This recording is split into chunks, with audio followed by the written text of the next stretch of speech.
It is such a beautiful Friday afternoon. So thank you so much, Minister Robinson, for joining us here today. And see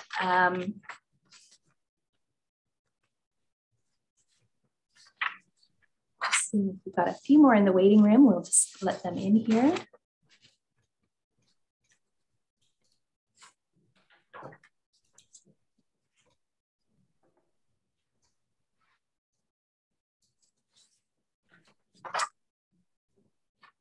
Wonderful. Okay, thank you so much, everyone, for joining us. Good afternoon. It's such a beautiful and bright, sunny Friday. My name is Leslie Kershane. I'm the CEO of the Tri-Cities Chamber of Commerce. And I'd like to respectfully acknowledge that the Chamber offices, and where many of our attendees are joining today, are on the unceded traditional territory of the Coquitlam First Nation, who shared this beautiful and bountiful land with neighboring Coast Salish peoples from time immemorial.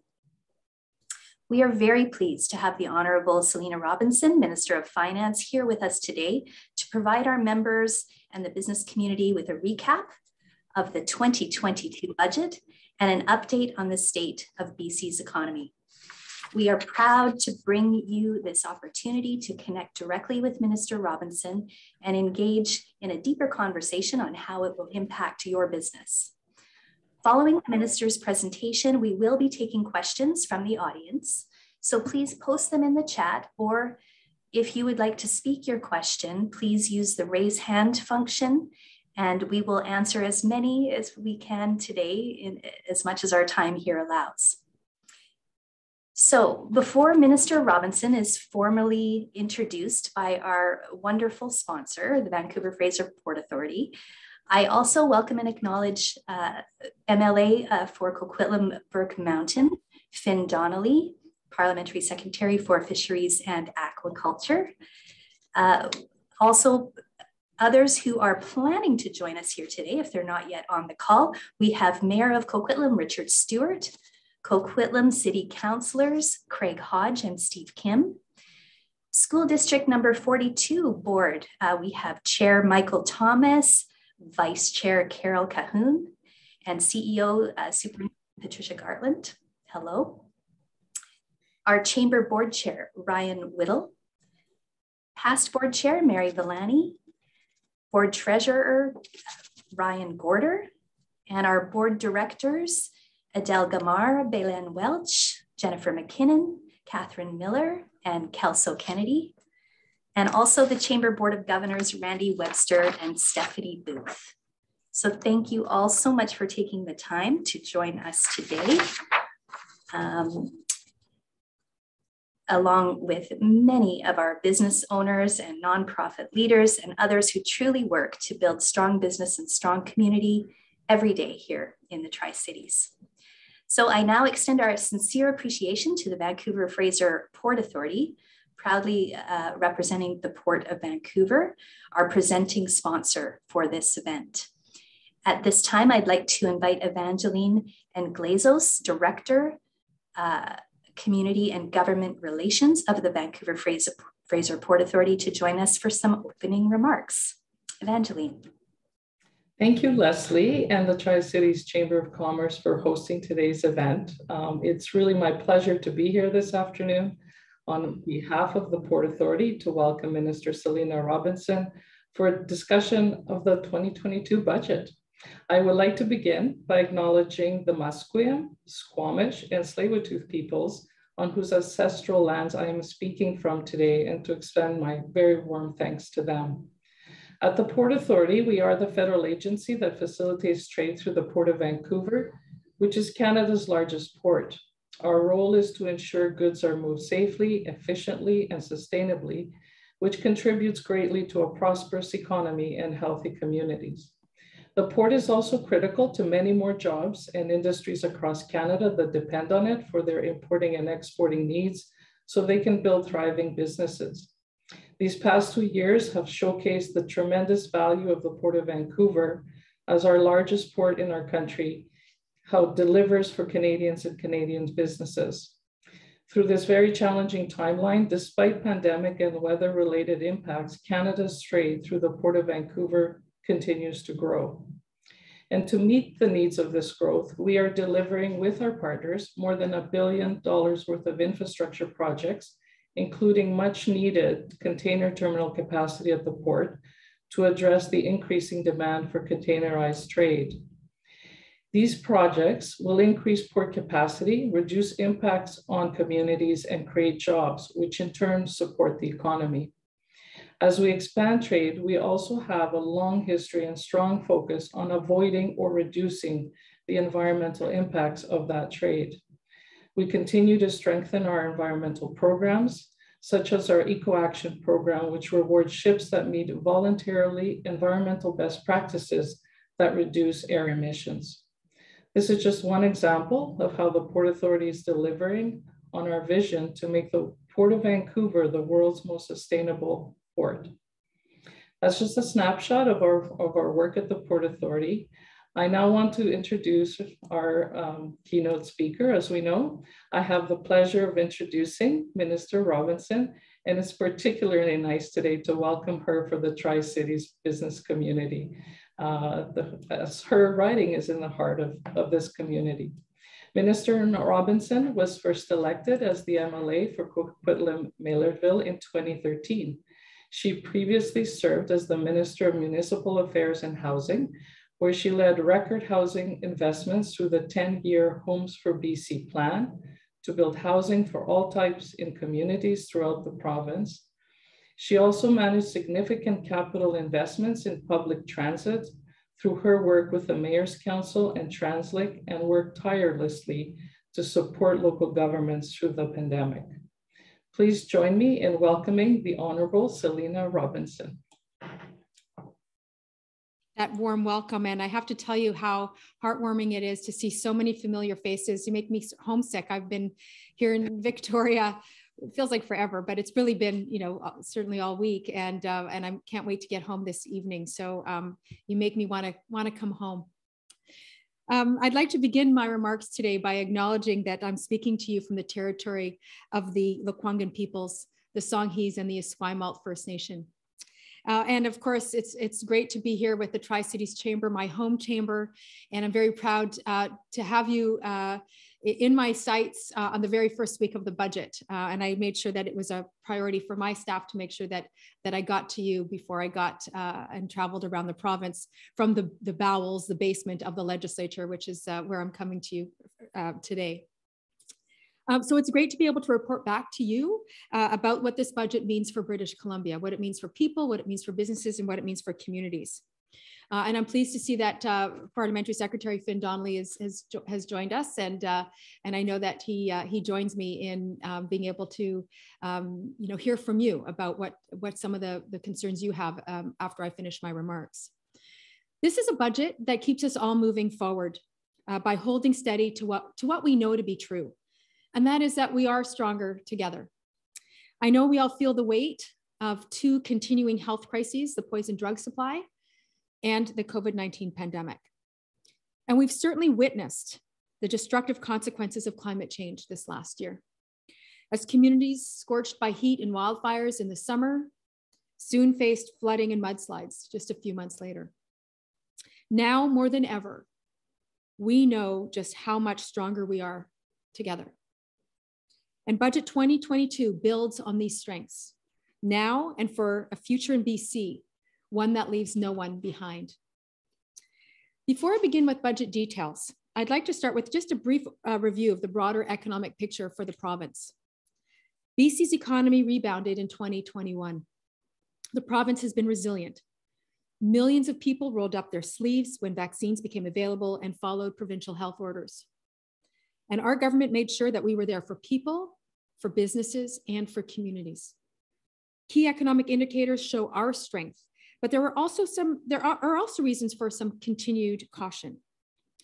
Employment in BC has continued to strengthen since surpassing its pre-pandemic level in June, and employment grew by 6.6% in 2021. BC retail sales were up 13.6% year to date to November 2021, partly supported by strong wages as well as salary growth. Inflation, however, remains a concern, and the housing market remains volatile. Housing starts were, however, strong last year, increasing by 25.6% to 47,607 units in 2021. That is a record high for annual housing starts. Despite this, high home sales and low inventory have led to increasing prices, and this continues to be a concern for affordability. We know that some sectors as well, like tourism, hospitality, recreation, live events, have yet to fully recover, but we expect we'll continue to see an economic rebound in the year ahead. And this is reflected in strong economic outlook in budget 2022.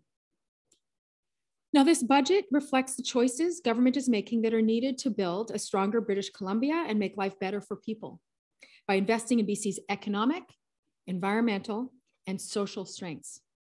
Budget 2022 builds on our efforts to improve access to healthcare closer to home, to make progress for families by advancing our $10 a day childcare plan, to build schools and hospitals, more affordable housing and transportation infrastructure while creating thousands of jobs, to grow a strong and skilled workforce, to build strong, resilient communities while taking action to help fight climate change, to provide stable funding for those providing vital services, and to grow an economy that works for everyone. Now, the province is committed to advancing lasting and meaningful reconciliation with Indigenous peoples. And while many items in the budget will matter to people across British Columbia, including Indigenous peoples, some of the investments we're making to support reconciliation include $45 million toward a partnership with the First Nations Health Authority to continue creating up to 15 First Nations primary care centers throughout the province, as well as funding for our Aboriginal Head Start program, funding to increase culturally appropriate housing for Indigenous people, both off and on reserve. Budget 2022 also furthers reconciliation by funding a new Declaration Act Secretariat. Relationship building is key to our government. And this new Secretariat and the new Ministry of Land, Water, and Resource Stewardship, new name, just rolling off the tongue, will support and enhance relationship building with Indigenous peoples and will support environmental sustainability and reconciliation. Because we know that when we have certainty on the land base, that provides certainty for investment on the land base. We're also working to support Indigenous-led priorities to build a stronger environment.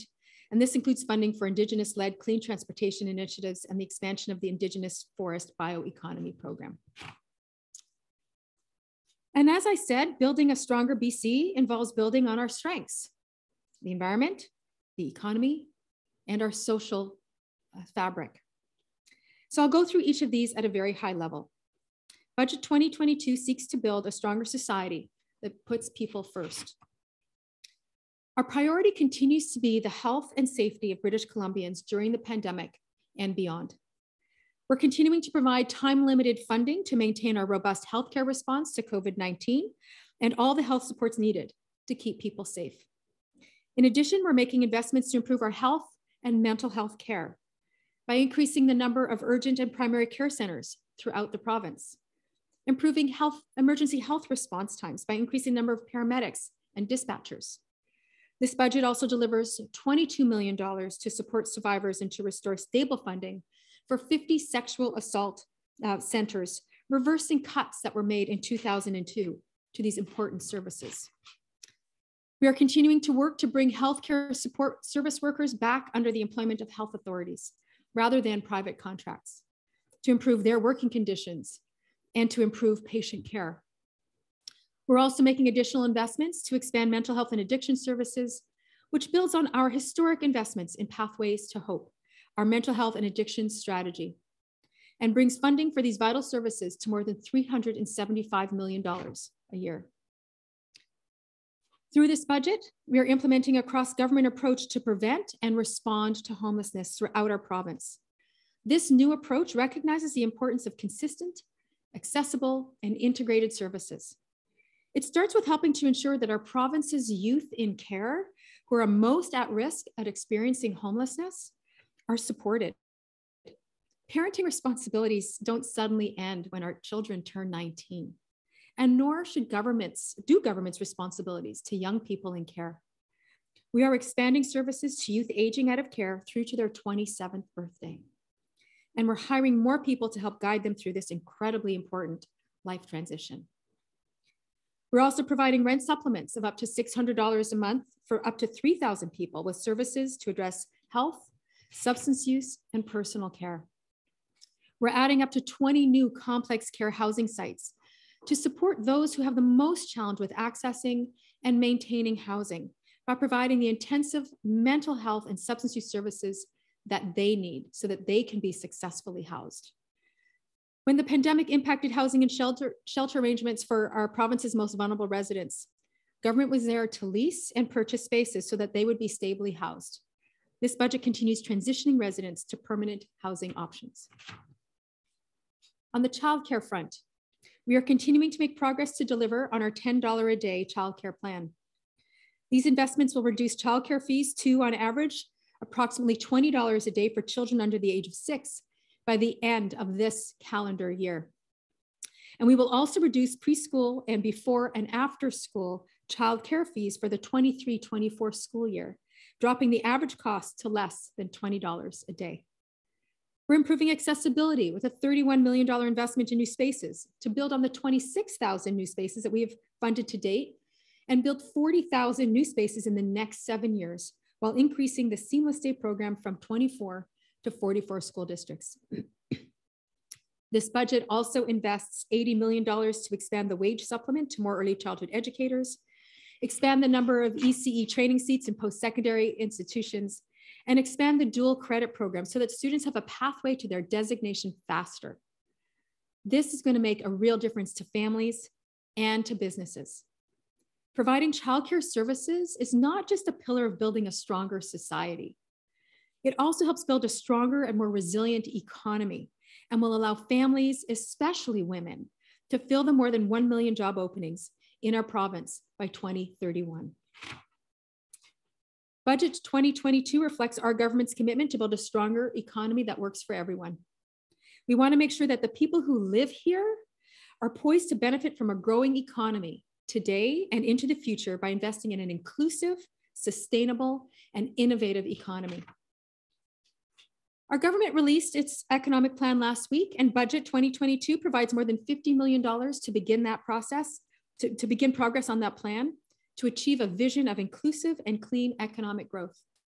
We are investing in growing sectors, $195 million to Genome BC and Michael Smith Health Research BC to accelerate growth in BC's life sciences sector to create jobs, attract investment, and train the next generation of health researchers right here in British Columbia.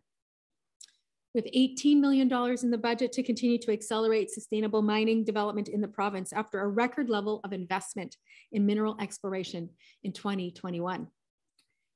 Now, the pandemic highlighted, I think for all of us, the importance of bridging the digital divide. And this budget will connect more than 280 rural and Indigenous communities so that people can access training, virtual healthcare, and the global marketplace. Our government is transitioning to a sustainable resource sector, and we will not be leaving communities impacted by these decisions behind. Over the next 3 years, we are providing $185 million to help forestry communities impacted by old growth logging deferrals with diversification of their economies, as well as accessing skills training and spurring economic development. Now, we know it's been a challenging couple of years for many businesses. Budget 2022 continues to support businesses through pandemic recovery with funds earmarked in contingencies in this budget for tourism sector supports, nonprofits, and additional funding for the arts, culture, and music sectors. One of the things that we continue to consistently hear from businesses throughout the province is how challenging it is to find skilled labor. And BC's recently released economic plan will help to meet the challenge of filling more than 1 million job openings over the next 10 years. And investments like the ones we are making in childcare will help ensure more people are able to join the workforce to fill those openings. In this budget, we are also investing in skills and job training initiatives for people across the province. This includes $21 million to continue our commitment to tuition-free adult basic education through the graduated adult program, $25 million to continue government strategy to train more healthcare workers, and $21 million to support the certification of workers in the skilled trades. We have more than 32,000 new affordable homes already built or underway since we launched our 10-year Homes for BC plan back in 2018. And this year we have seen record housing starts as we continue to increase supply. But we all know that there is still much work to be done. And Budget 2022 continues progress on our plan. Total investments in housing and homelessness supports will reach more than $1.2 billion a year over this fiscal plan. This is 3 times more than what was being spent in 2017. And Budget 2022 accelerates our progress by providing $100 million more in funding to accelerate the delivery of mixed income rental housing through the Community Housing Fund. It also includes additional funding for project development capacity at the Housing Hub. This is to meet increased demand following the $2 billion in low-cost financing for affordable housing options that we provided for in last budget. What we saw with that is that there was so much more appetite, both from the private sector and the not-for-profit sector, to build middle-income housing, that Housing Hub found itself a little overwhelmed with the potential, and so they needed more resource in order to work through a lot of these project proposals. So we're very excited about what this is going to be able to deliver for middle-income British Columbians in the years ahead. Capital spending over the 3-year plan is increasing to $27.4 billion in Budget 2022. This is the highest level ever, delivering the schools, the hospitals, the transit, the housing, the highways, and other infrastructure that people rely on. These investments strengthen the economy. Directly and indirectly, about 100,000 more jobs are created by these investments. And we're also applying an ESG lens to capital projects. This means being a leader on innovative mass timber construction, creating more childcare spaces, incorporating energy efficient and low carbon design, and creating more apprenticeship and training opportunities in local communities. Budget 2022 reflects our government's commitment to build a stronger environment for our future and for the future of our children. Our budget helps fight climate change, build back better from recent disasters, and make sure that people and communities throughout BC are protected from future disasters. This budget provides over $1.5 billion over the next 3 years to address the ongoing recovery efforts from November 2021 flooding, to help recover critical infrastructure and support families and communities and businesses impacted. We also need to prepare for the future. Budget 2022 provides $243 million to expand the capacity for the BC Wildfire Service and Emergency Management BC to year-round staffing and resourcing to better prepare and respond to future climate-related disasters. Funding is also provided so that EMBC has additional capacity to respond to climate-related disasters, support communities, and improve the public alerting system. We're also preparing for the future by advancing the climate preparedness and adaptation strategy to expand climate monitoring networks, develop an extreme heat response framework, and expand the River Forecast Center and provincial floodplain mapping program. And we are jumpstarting this activity now through $210 million in grants to support community preparedness, wildfire prevention, and Indigenous-led emergency management priorities. Not only does this budget help prepare our communities to mitigate the effects of climate change, it makes significant investments to fight climate change. This includes more than $1 billion over the next 3 years to advance Clean BC and the roadmap to 2030, including funding to support cleaner transportation options, like rebates for zero-emission vehicles and charging stations, active transportation infrastructure, and the development of the Clean Transportation Action Plan to reduce emissions. We are also providing tax benefits to incentivize cleaner transportation choices, including a PST exemption for used ZEVs and an exemption in the motor fuel tax for the use of hydrogen in internal combustion engines. We're encouraging cleaner and more innovative industry through the continuation of the Clean BC Industrial Incentive Program and the Clean BC Industry Fund, These incentivize emissions reductions for large industrial operations and finance emissions reduction projects. It will also fund clean energy and technology. Budget 2022 also provides increased access to venture capital for clean tech investments through the Small Business Venture Capital Act. Budget 2022 has measures to support clean buildings through Clean BC Better Homes, Better Buildings program incentives, as well as tax incentives like a PST exemption for heat pumps to build and clean and heat cleaner buildings. We're also introducing a 5% tax credit for eligible energy efficiency retrofit expenses in multi-unit residential and commercial buildings. Local governments in communities are key to meeting our emission targets. And there is funding provided for a new local government climate action program to help communities cut emissions and to support improvements in forestry and agriculture. And as a way to ensure affordability, we continue to support families through the Climate Action Tax Credit. While all the budget details I went through are made to support everyone in BC, I want to take a moment to look at some important projects happening in communities right here in the Tri-Cities. Since 2017, our government has made important investments in important infrastructure for our growing communities. Budget 2022 continues these record investments. We're building more affordable homes for families and creating new supportive housing for people experiencing or at risk of homelessness. And I really do hope that we find a way to deliver some supportive housing in the Tri-Cities sooner than later. So far, we have over 655 new homes now complete or in construction in our communities. And we have projects in development, under construction, and now open, including 132 more affordable homes for individuals and families. That's now under construction in partnership with the Hoy Creek Housing Cooperative at 2905 Glen Drive in Coquitlam. I'm so pleased to see this moving forward. We have 164 more affordable homes for families at 3100 Ozeda Avenue in Coquitlam. They're now in development, which is also really exciting to see.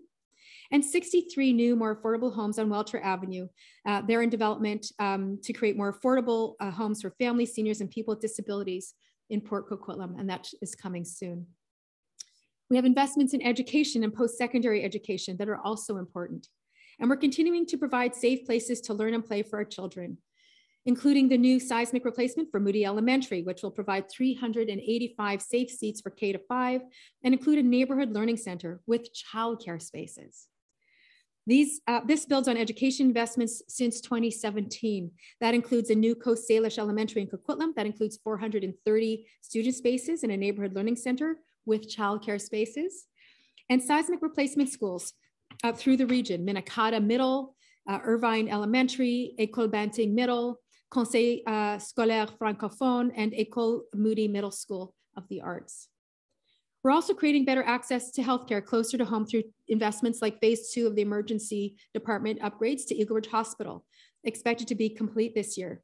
The project includes a designated separate area for patients with mental health and substance use support needs, and it's 3 times larger to meet the growing needs of patients in the Tri-Cities. And I just want to pause for a moment, just a personal story. I guess it's the unfortunate opportunity to use our ER just a couple of weeks ago. And it looked so different than the last time I was in there, and it is so much better. There's actual privacy now, which is outstanding, and it can serve our growing region. So I'm very proud of the investments we made in our community hospital. And I'm fine and healthy, by the way. It's all good, but it's unfortunate that I actually had to make use of our ER department. It is with heavy hearts, however, that we continue to witness the number of people that are dying due to the toxic drug supply. And many of you likely know someone who's also grappling with their mental health. And so our government is adding new services and supports to meet these needs. Budget 2022 includes ongoing funding for the Redfish Healing Center for Mental Health and Addictions, located on Simiquaela, the Riverview lands. The center will help provide people with the help that they need through complex care for substance use and mental health concerns. Budget 2022 also includes funding for a new SkyTrain maintenance center in Coquitlam. The new facility can house 145 SkyTrain cars. It's another step in our work to strengthen active transportation options in the Lower Mainland and help better connect communities and reduce traffic congestion, all while taking care of our emissions, helping us meet our emissions targets. That we are stronger together has certainly been a theme running through most of our lives, I think, certainly since the pandemic. And we've made investments over the past years that have helped to shield us, to sustain us, and helped us keep strong throughout the pandemic. We've made investments in childcare, in housing, in mental health and healthcare, in Clean BC, and in sustainable economic development. In fact, we are on track to be an economic leader in the country, attracting investment from people right across the globe. It means growth and opportunity for our province, and it means we need to keep up with the demands of today, as well as prepare for the demands of the future. Budget 2022 builds on our economic, environmental, and social strengths. It recognizes that the strength of our economy is intertwined with the well-being of people, communities, and the climate. And I want to thank you all for your participation today. I look forward to seeing you all one day soon, I hope. And I look forward to taking your questions. Wonderful. Well, thank you so much, Minister Robinson, for that very broad overview, detailed overview of the budget. It certainly has never seemed more important and urgent with all of the competing challenges that we're facing, the challenging times that we're in. I can only imagine this has been an extremely difficult budget with difficult choices to make. So I'll remind all of our participants here today to raise your hand or enter your questions into the chat, and we will get to as many as we can here before our time ends. And if I could also ask our producers to go to gallery view for our members so we can see as many of our participants as possible, that would be great. Okay, so first up, Patricia Gartland. Well, thank you so much, and what a great accomplishment, everything you've listed, Minister Robinson. I just wanted to add to that I think a tremendous accomplishment of your government was keeping schools open throughout the pandemic. I think that provided, as you know, a tremendous stability to our society and to our children and their families. And we were really remarkable, not only in Canada, but in the entire world in terms of having done that and continuing to do that. And I think we received excellent and consistent direction from Provincial Health Officer Dr. Bonnie Henry, as well as our local Fraser Health Authority officers, Dr. Ariella Zabar. And throughout, you know, we always had very clear direction, very clear guidance, great consistency. And I'm so grateful that we were able to do that during the last couple of years. And thank you so much for all these accomplishments. And thank you as well for Smiling Creek Elementary School and Moody Elementary. We're just so excited about those great new schools for our children and for our parents and our community. Thank you very much for your leadership. Well, thank you for that. If I could just provide some comments, I appreciate Patty, you pointing that out because, and I would just want to add on the early childhood educators as well as the teachers who, you know, kept doors open so that people could go to work. And that our children had the stability that they needed. I think it really made all the difference, and that we are unique globally. It's not just in Canada. It is pretty amazing about what we were able to accomplish, and our economic recovery is because we were able to do that. And so I know that there was a lot of anxiety from some parents, but I do think it was the right choice for our children. It was the right choice for many parents, and it was the right choice for our economy. And we're in this good position because everybody did their part. And so thank you for acknowledging that. Thank you. Randy, over to you. Hi, thank you. Hi, Minister Robinson. Nice to see you again. Nice to see you too, Randy. Hope you're well. So I want to say, first of all, I want to echo the previous comments that our pandemic was very different than other parts of Canada, other parts of the world. We obviously it was a very disruptive part of our lives, but we actually navigated it exceedingly well for almost every Western democracy. considering that we did defer to the experts, I think, in terms of how do we manage this, and give a big, strong shout out to your government for really listening to the experts in this field. And I think we navigated it really well because of it.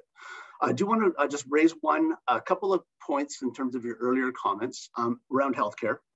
Obviously, that's something that's near and dear to my heart. That's my industry. A couple of things. One is that some of the challenges we're facing in healthcare is really around the number of graduates exiting these programs. And unfortunately, we just haven't seen the growth in the number of programs to support graduating this talented sector. We have wait lists of more than 2 years for sonography students. And so there's a number of people that obviously medical imaging is a big part of what is required for healthcare. And so really I would say the biggest part is not so much there's necessarily a wage or an income issue.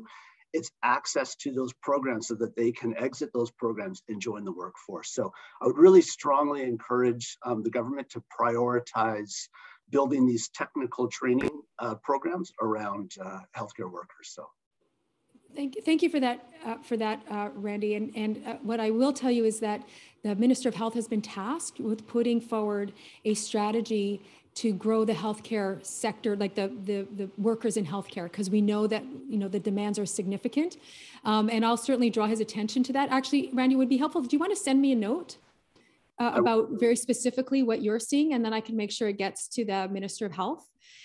He has been very, directly tasked with putting together a strategy for how do we make sure that we have the people to provide the work that we need in our healthcare system. So you've seen probably just last week, the 600 more training seats for nurses, right? And so that's sort of an early piece, but he's doing more work on that. And so I'm happy to share your thoughts with the Minister of Health. Great. And I actually have some solutions I think that would really help with the... Send them my way. I'm happy to pass them along. Perfect. As the MLA. Awesome. Thank you. Wonderful. Thank you, Randy. I will go to Claire McLean next. Thanks so much. Lovely to see you, Minister. And yeah, congratulations. It's an incredible budget with a lot of really exciting things for our vulnerable members. So appreciate that. Excited to see the PCN funding, and just wondering for communities like the Tri-Cities that were first wave primary care network communities, will there be additional funding? I know that things have evolved, obviously, as the PCNs have been running for the last 3 years. And so we've heard feedback from Ministry of Health that things like community health centers would need to be funded through the PCN budget, which doesn't exist for communities that came out in the first wave like ours. So just wondering if there will be a look at those early PCN communities like us within this budget as well. So, the health budget is a global budget and is focused on, urgent primary care centers. And so the authorities, have lots of room to make choices within their budgets in terms of how that plays out. But again, I'm going to wear my MLA hat and invite you to share that with me, share that with Finn. He's on the call so that we could take that directly because it affects our community. And we want to make sure that we represent you well in terms of what the needs are. And so this is the kind of information as MLAs on the ground is helpful for us to hear so that we can share it with the Minister of Health. Thank you. I get to be the MLA here too. It's actually kind of really nice for me. Fantastic. Thank you both. I am going to go to Kevin, and then after that, I'm going to ask one of our pre-submitted questions. Okay, Kevin Richter, Douglas College, over to you. Hi, Selina. Thank you for this presentation. It's very good, etc. I did look through the budget a little earlier. I know today you didn't mention too much about the debt and the financing side of things. The programs sound amazing, which is great. But I do have a bit of concern about this. It's always something that comes up in our policy committee. You have a forecast growth for GDP of over the next 2 years. I believe it's 4% and then 2.5%. And that the debt to GDP ratio is forecast to be around 21, 22% over the next few years. But what I'd like to know is there's sort of 3 post-pandemic issues of uncertainty. And one is the uncertainty associated with climate change costs. I think you've addressed that a little bit with the climate preparedness strategy. But we also have projected increases in interest rate costs coming in March. And we also have rising inflation. I was just wondering how robust this debt to GDP ratio is and the deficit projections going forward. Yeah, thanks for that. So we've built in additional interest costs into our budget, so we're prepared for that. But you'll also see in our budget that there's some significant contingencies that are there so that we could weather any sort of challenges that we may have. And so we have the pandemic contingencies that is built in there, $2 billion, and then $1 billion in the second year of the fiscal plan. And so that is earmarked specifically for pandemic contingencies only. If we don't need it all, it goes right to the bottom line. So that sort of helps to provide some buffer.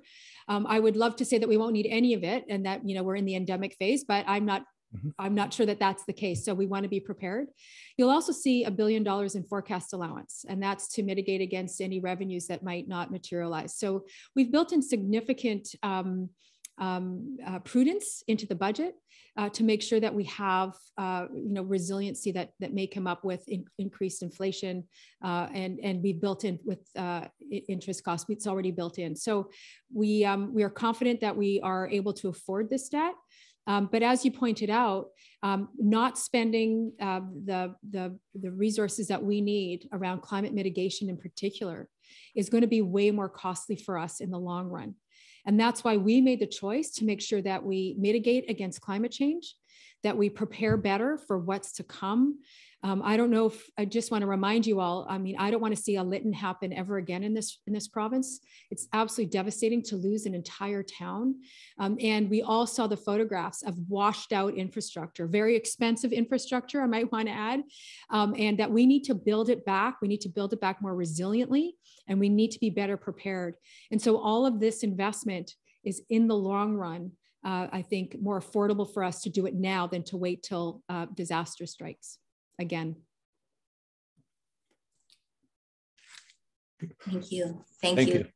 Great question, Kevin. Okay, I am going to ask a pre-submitted question, and then I'm going to go to Lisa Beecroft after that. So the question is about schools on Burke Mountain. So we have a question about the high school and middle school that were, I don't know if it was promised or what, but we've been waiting for those, and would love to hear your comments on why they're either not in this budget or maybe we just haven't found it in there yet.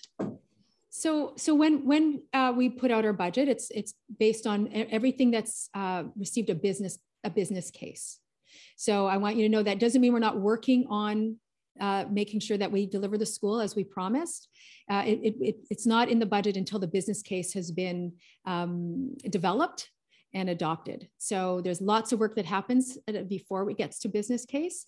And I know that my colleague Finn Donnelly has been a pit bull on this. He knocks on my office door regularly, but also he's been reaching out to the Minister of Education. And I know that he's been doing an excellent job liaising with the city as well as with the school district. And he is like a dog with a bone, making sure that everybody knows the expectation is to deliver a school up there. And I am confident that with Finn's tenacity, I will be able to get that school done. Excellent, thank you. And I promise it wasn't Finn that pre-submitted that question today. I wouldn't be surprised if it was, though. I understand. Okay, over to you, Lisa Beecroft. Thank you for joining us today. Hey, Minister. Thanks. My question is just given the government's announcement about ending individualized autism funding, and I'm curious, just looking at this budget as far as didn't seem to see an increase to funding for the Ministry of Children and Family. And I'm just looking at that change in the proposed hub model that's going to open up, or it's promising to open up services to kids with a variety of needs and all the kids that are underserved currently. It's like, how is that possible without a significant investment into that ministry? So there is an investment in this budget. It's $114 million in additional funds have been delivered through this budget to that ministry. And they're starting by looking at 2 regional hubs. I think one is in, I want to say the Okanagan, and the other one, I don't quite remember where it is, but I know that one is in the Okanagan, to roll out these regional hubs. So it is in the budget, 114 million, in fact, to do this work. What we're finding is that there are lots of children who are being left behind because they don't have a diagnosis. Or because their families aren't able to navigate putting together their own plan for their children, or they can't even find access to the resources. They don't exist in their communities in order to put together a plan. And so we can't leave children behind. And so our commitment is to make sure that all children have the opportunity to get their needs met and without needing a diagnosis, so that as soon as something is identified, that there's an opportunity for children to get the services that they deserve. And so it is in the budget, and another $114 million.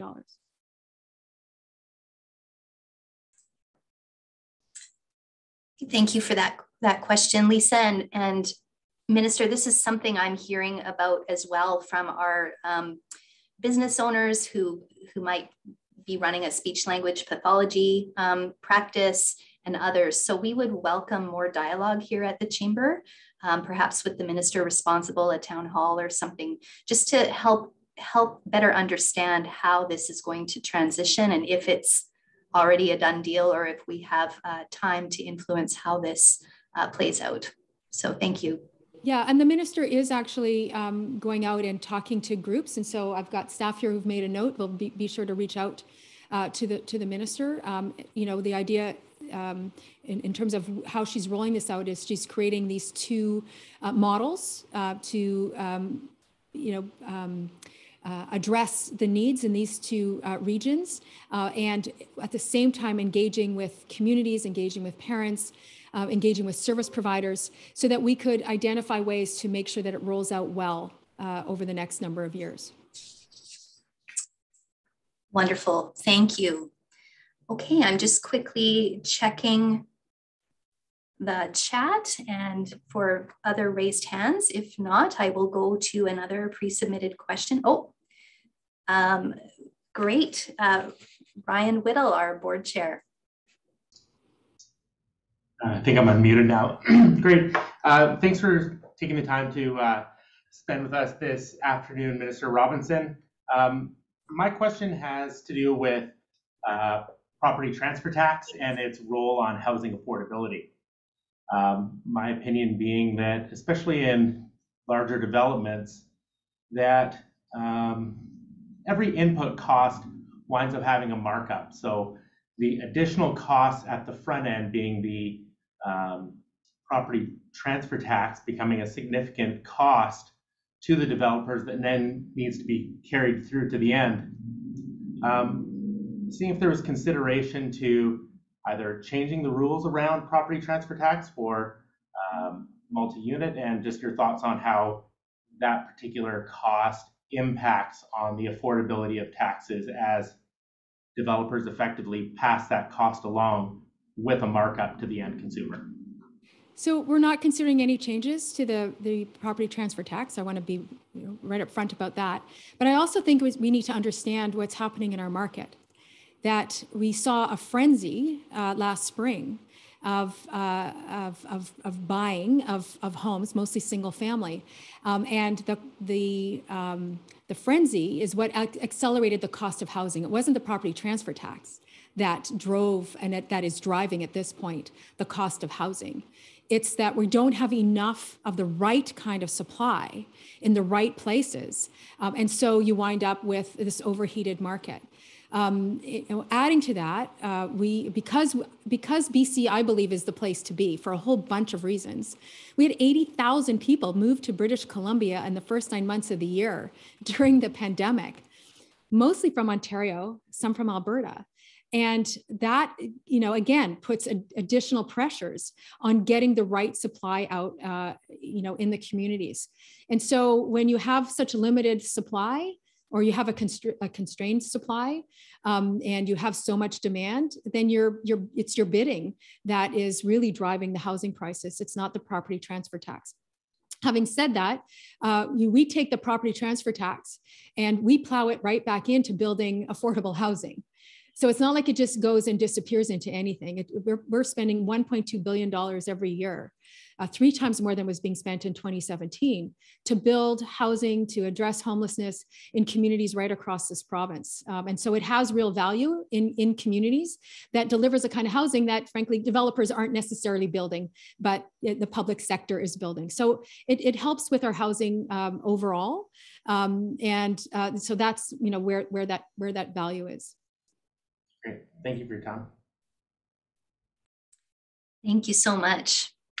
Okay, I am going to try to roll several pre-submitted questions into one here. And if there's so much good in this budget, there's tons that we are excited about, but we also have to raise what we were hoping for and what is missing. And there's concern around the increasing costs of doing business.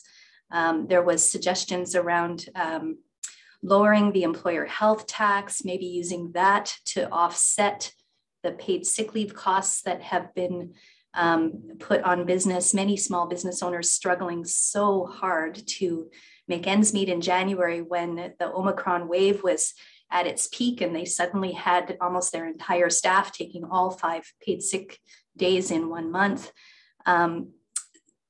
Can you address those issues and any other things that you're considering to help lower the cost of doing business in the Tri-Cities? Thanks. Well, first of all, most small employers don't pay the employer health tax because you have to be a larger employer to do that. 85% of businesses don't even pay it. And remember, this was paid by all of us out of our pocket. MSP premiums, remember those? That we eliminated that, and that put more money into people's pockets, which means that they could spend it in the economy. So, you know, it's still, I think, has tremendous value. And we need to remember that 85% of businesses don't pay any EHT. The other thing about 5 paid sick days is it's very expensive to have an entire health workforce sick at the same time. And so making sure that people can stay home is something that we learned through the pandemic about just how critical it is. And we've also learned from other jurisdictions that the actual cost of sick days is usually it's lower than what's anticipated. Having said that, one of the things that I've been hearing that is incredibly expensive for businesses is labor competitiveness. That finding labor is the biggest, most expensive challenge that businesses have. That you know, people come and go, training new staff is expensive, sitting with openings, not being able to find someone, and is lost business. And training new people is expensive. And so finding ways to make sure that we have the labor force that we need, making sure that they're educated, making sure that they're able to contribute, making sure that we just have enough bodies, I think is going to be the biggest challenge for business going forward. And that's where I think, you know, we do come in as a government to facilitate making sure that people have the opportunity to upskill, to reskill, to retrain, that they have childcare available so that they can get into the workforce. These are all things that we're doing to make sure that the labor force is there to grow businesses so that they can be prosperous. Yes, and I see Al with his hand up. Thank you for that answer, Minister Robinson. Labor shortage is the main challenge that I hear from our member businesses as well. So thank you for that. Over to you, Al.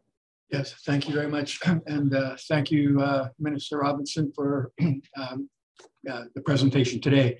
I just want to comment, though, on this most recent comment that you just made. Excuse me. We're not a large employer. We have 13 employees. And yet when I guess we voluntarily paid 50% of like even when MSP premiums were paid by the employees, we elected to pay 50%.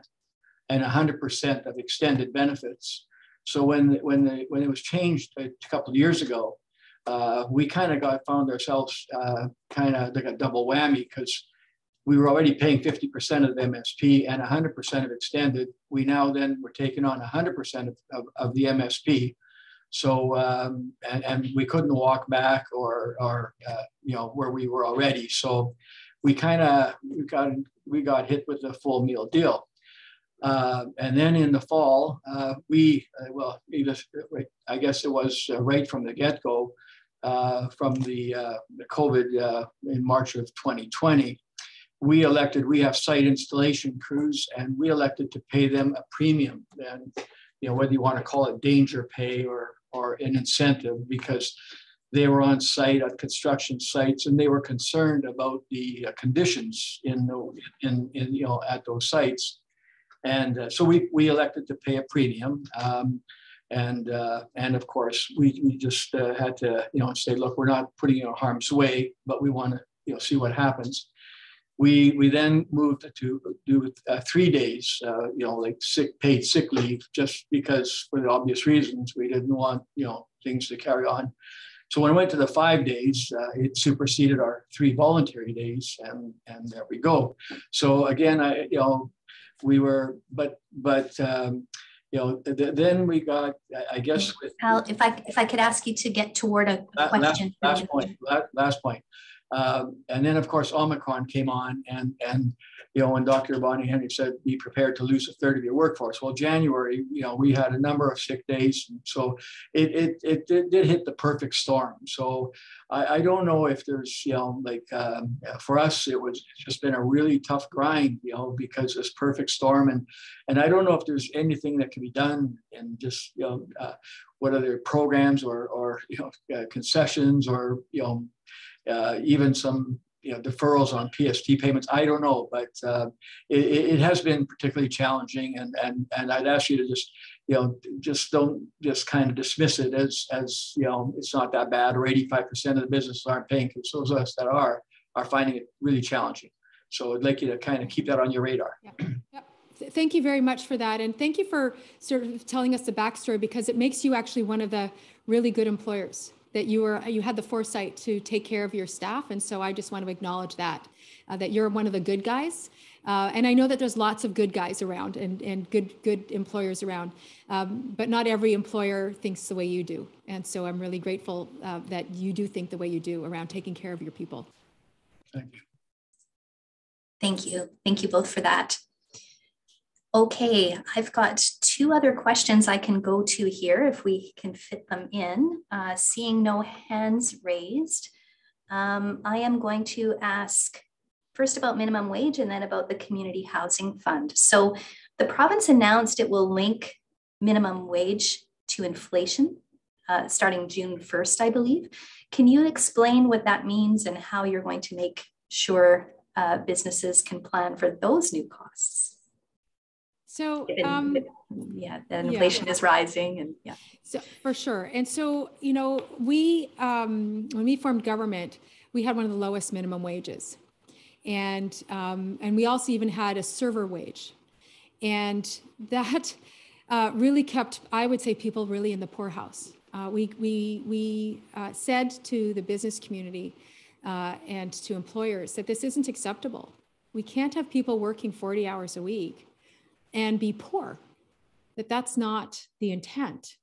And so we said, and we worked with the business community, to say, okay, so how can we get to $15 an hour? And we brought it in over a number of years so that the employers understood and saw how they needed to plan, and how we as business people needed to plan going forward to help raise the bar so that people who are working full time could afford to feed their families.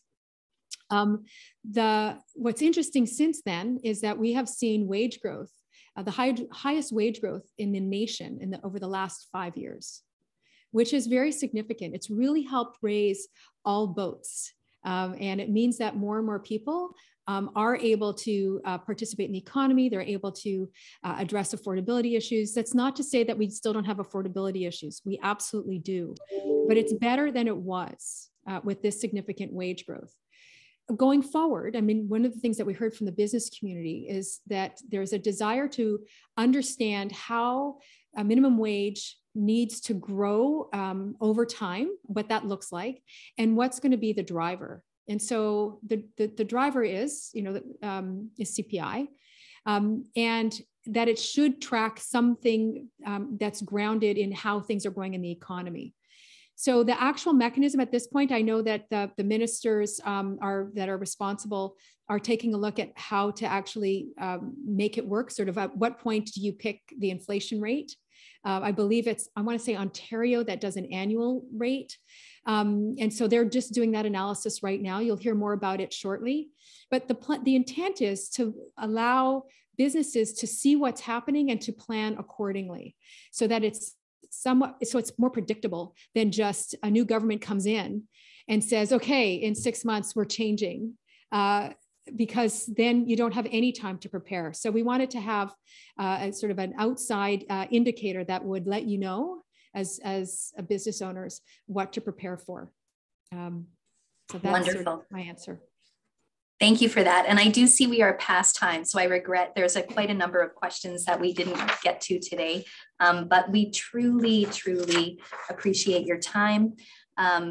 Thank you again so much to our sponsor, Vancouver Fraser Port Authority. And I just had a few events coming up I wanted to raise your awareness of. March 8th, in person, International Women's Day event up at Westwood Plateau.